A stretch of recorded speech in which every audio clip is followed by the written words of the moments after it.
Florida Gateway College played host to the first Forum for Healthy Weight on November 19th in the Rivers Library and Media Center.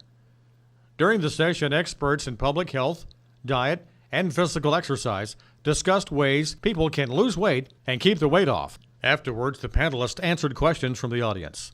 This program is 1 hour, 20 minutes long. Good evening. I would like to thank everyone for coming this evening to share in our forum on obesity and discuss Florida's Healthiest Weight in the Nation initiative. I would also like to thank Mr. Mike McKee and Gateway College for providing this wonderful setting for first of hopefully many forums that we'll provide on health in this community. Tonight, we are honored by state and community healthcare professionals who will speak on the subject of obesity and healthy weight initiatives. Columbia County, as with many rural counties in our area, faces similar challenges to health, from socioeconomic to inherent behavior choices which affect the quality of life we live. As community leaders, parents, and healthcare professionals, ignoring obesity and the threat that it poses to future health in our community will be costly. Recent statistics show Columbia County to have a combined overweight and obese population of greater than 70%. In addition, our obesity rates in high schools and middle schools and elementaries are similar. However, we can rest assured knowing that our community will face the obesity challenge head on. We have already seen Altrusa and the Chamber of Commerce challenging the community with Get Fit Lake City, which has engaged businesses and individuals across the county to work under one united goal of enhancing community wellness. In addition, the newly formed Community Health Advisory Panel, or CHAP, will be working hard to highlight community health issues and bring future forums such as this to the college to inform and educate our community. Well, these are only a few examples of community efforts that are currently in the works for Columbia County. But as their successes are highlighted, we anticipate a community that will be eager to build something much greater. I don't want to take up any more time tonight of our valuable time as we want to move into this forum on obesity.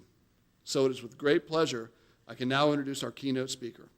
From the Florida Department of Health, the coordinator of the Healthiest Weight Florida program, Catherine Howard.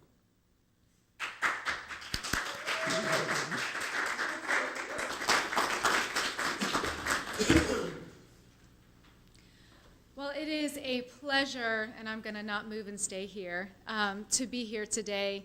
I do have to say I'm going to have some family members that will be very disappointed because I'm coming in and right back out of town, and I have some family members that live here. But I would like to talk to you tonight about some things that we're doing at the state level to approach healthy weight in Florida. Some of the goals of this presentation is to describe the problem, review the national recommendations, introduce the Healthiest Weight Florida initiative, and to talk about how we can collaborate at the state level with Columbia County to enhance your efforts here. So I have a lot of slides.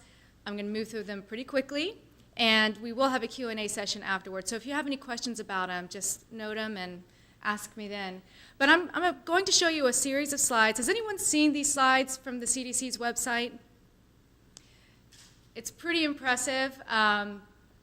Basically, we started calculating, this is when we first started calculating overweight and obesity in the United States. And I'm going to go pretty quickly through these slides because it'll show you very vividly how this issue has grown over time. So this is in 1985, 86, and the darker areas are over 10% overweight, or obesity rather. 1991, 92. 1997, we have a new color because we've moved into a different bracket. This is 15 to 19% of the populations of these states are obese, not simply overweight. 2000, 2001, we have a new section added. This is 20 to 24% of the population is obese. 2003. 2005, we have another category added. This is 25 to 29% of the population as obese.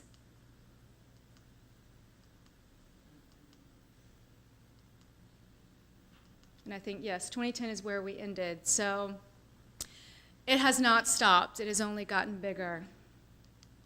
In Florida currently, only 35% of Floridians are at a healthy weight. And we define healthy weight as anyone in a body mass index range of 18.5 to 24.9. Basically, anyone who's not underweight, overweight, or obese is considered healthy weight. And I just want to say that we understand that there are problems, or issues with BMI and using that measure. However, it is good and reliable from a statistical standpoint when you're talking about populations. And we can associate those very reliably, I can't talk, with health outcomes and economic costs, which you will see. If we keep doing nothing, staying at a current rate, by 2030, almost 60% of Floridians will be obese, not overweight. Over half, 60%. At our current rate, and this is a very alarming statistic. 6 out of 10 children born today will be obese by the time they graduate high school.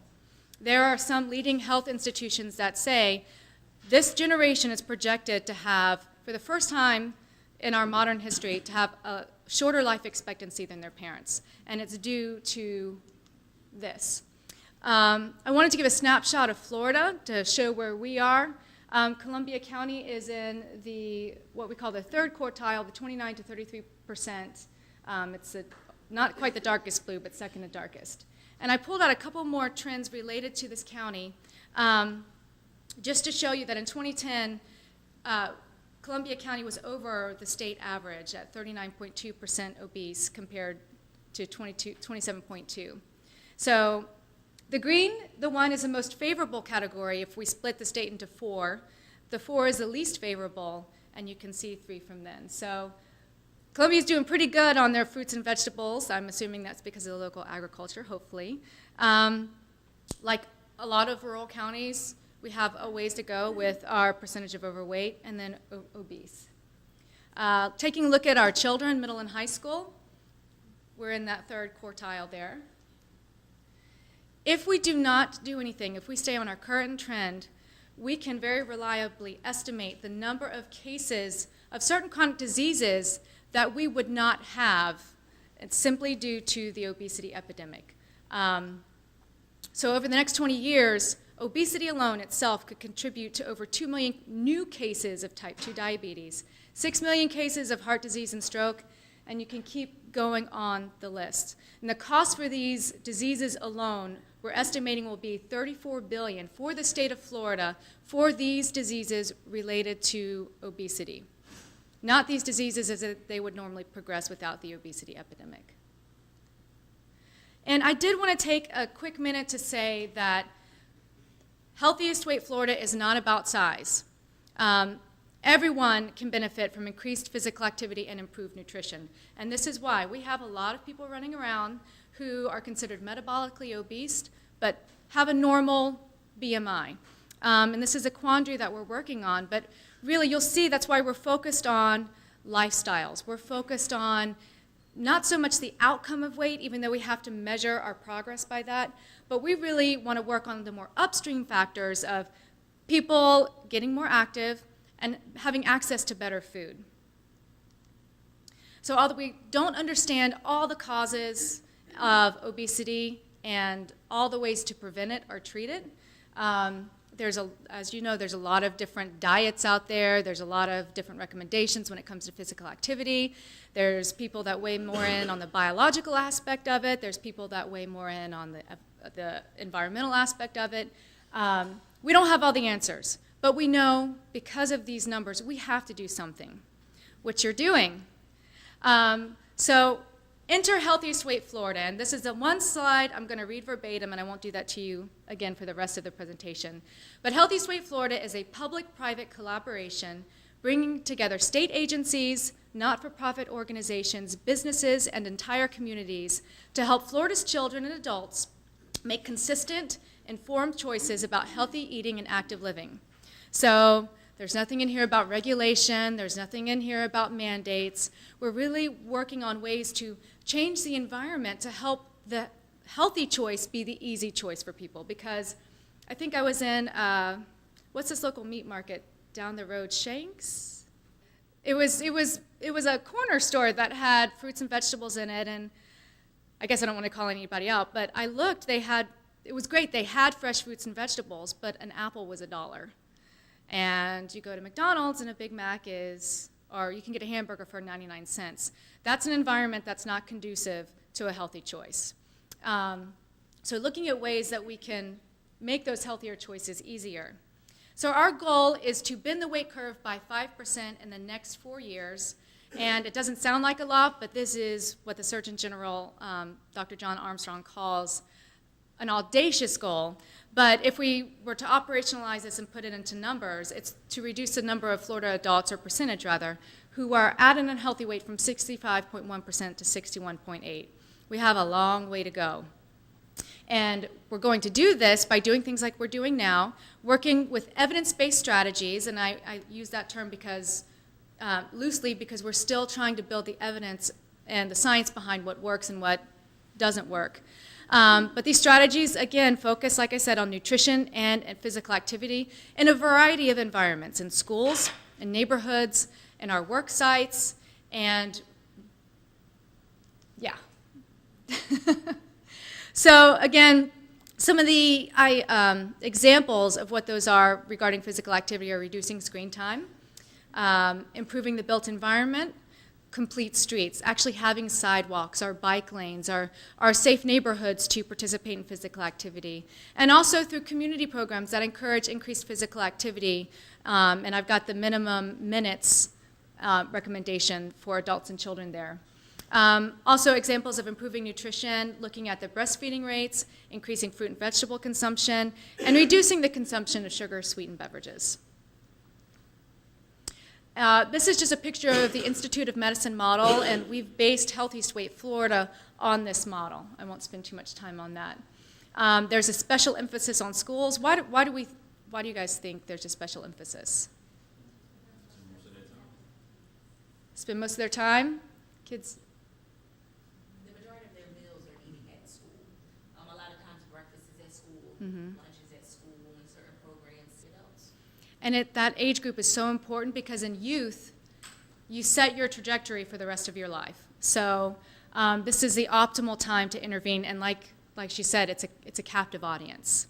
And the statistics show that overweight children become overweight adults. Absolutely, absolutely. So that's why even the Institute of Medicine recommends flooding our efforts into schools. And an interesting note about schools is that the Department of Health has no authority over them whatsoever, except for our school health screening program. So we'll get to that in a minute. This is where communities come into play. So there are 7 priority areas, and these are areas that we have decided to collaborate around because you have to focus on something. And the hottest area for intervention right now are early child care, the daycare centers, and after-school settings. We tend to focus on schools because it's just the place we want to go, but an untapped area for intervention are those daycare centers, and we're doing a lot with that. With the Department of Children and Families that licenses them, as well as some other philanthropic groups, to increase physical activity, reduce screen time, encourage breastfeeding in those environments, as well as after-school settings. There's some programs in Broward through the YMCA that they have exceeded the weekly recommendation of physical activity minutes in the after-school setting with kids completing all their homework. So the schools didn't even have to worry about it. It took a burden off the schools. Another priority area is looking at those food and beverages sold in schools. Again, the Department of Health doesn't have any authority over that. We work very closely with Department of Agriculture and Consumer Services who regulate the USDA program. And I do have to give them a really good shout out. Florida received national recognition for being one of the first states to completely implement the 2010 revised standards. So they've come a long way. They're looking at addressing the competitive foods soon. So you can have the healthiest tray lunch available, but if a kid can go to a Pizza Hut stand that's in the cafeteria, they're going to go there. So there's new guidelines that address those that we're going to hopefully be one of the first states again to implement that. Also looking at the physical activity during the school day, we're working with Department of Education to develop messages for every 180 day of the school year. We're looking at doing some training for teachers that are not, we have a lot of teachers that teach physical education who are not certified in it, aren't really sure how to make physical education active. A lot of physical education classes are online or done sitting down at a computer, surprisingly. Also looking at safe routes to school, walking school buses. Has anybody heard of those? Yeah. Instead of a bus route, a bus picking up kids, it's like a walking gang of kids, and every stop they pick up more. And they walk to school that way, and it doesn't take as many parents. There's a couple chaperones, and then they're safe because they walk in a train. It's really interesting. And the Department of Transportation has funding available through several grant opportunities. I'm probably going over my time. But we can talk. There's a lot of opportunities there. Obviously, breastfeeding is one of the things that we're working on, increasing the initiation, duration, and exclusivity of that wherever possible. Looking at food access. Again, you can tell somebody to eat healthy all you want, but if they don't have the ability to do so, it's a problem. So at the state level, we're working on food deserts with Department of Agriculture, looking at ways that we can increase the SNAP EBT at farmers markets.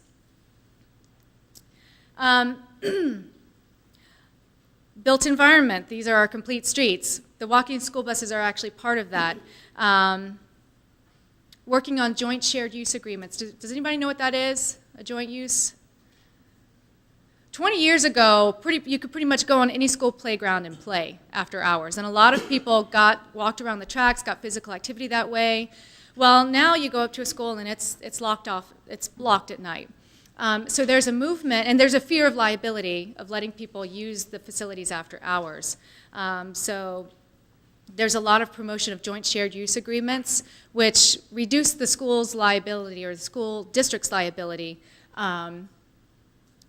for letting people on the grounds. And we've seen an association and an uptick in physical activity when those joint and shared use agreements were in place. Simple, no cost. The last area that we're working on is really working with our health professionals. Interestingly enough, there was a survey done that more than half of all doctors don't talk about weight, especially in the primary care setting. And the reasons for that were they felt like they didn't have enough training on how to talk about healthy weight or increasing physical activity, improving nutrition. They don't know how to bill for it. There's just a lot of wrenches that are thrown into the primary care setting. Time is always an issue. So one of the things that we're working on are two toolkits, one for the pediatric setting and one for the primary care setting, to help doctors screen and treat obesity in the clinical setting. So different levels of government, there are ways that we can help each other. We have us at the state level in Tallahassee trying to do what we can do to make your job easier. But the communities, this is really where the magic happens. We don't have authority over a lot of the things that you do. So whatever we can do to make your life easier, and we're going to talk about a couple of those things, that's where the magic happens. And as over time, our individuals and families and environments will change. Am I running close? So all of our 67 county health departments are working on this. Some cool stuff. Just one quick thing with the tobacco quit line. What's one of the main reasons people don't stop smoking? They're addicted. Yeah. Another reason? They're afraid of weight gain. So there's a pilot program with the Tobacco-Free Florida. If they call into the quit line, and that's one of their barriers, they will receive free weight counseling as well. So what can you do? Columbia County can apply to be a healthy weight community champion. This is a chance for local governments to shine. It's also a chance for them to learn more about policies that they can pass to make that healthy choice the easy choice, change their environments. Go to healthyweightflorida.com. You can learn more about this. These are some things that we're working on coming soon. Family-friendly checkout aisles. Kids ever ask you for candy when you're checking out? This will kind of change the game there. We're working on perhaps a mayor's fitness challenge with the Florida League of Cities, Florida League of Mayors, where we're going to challenge all of Florida's mayors to implement a program that's dedicated to health or wellness for their constituents. We also have a worksite wellness recognition program that's going to launch in December. And this is really the Surgeon General giving credit to any worksite that has received an award from another known entity. So we really want to recognize all the work that communities and worksites are doing. We also have a collaborative effort with several of the other state agencies called Living Healthy in Florida. This is free promotional material. It focuses on fresh fruits and vegetables grown in Florida. We have a calendar. If you want to say what everyone else is saying at the same time, you can go to Healthy Sweet Florida and look this up. It launches in January. Just stay tuned. So I'll wrap it up. Thank you. And there will be questions later.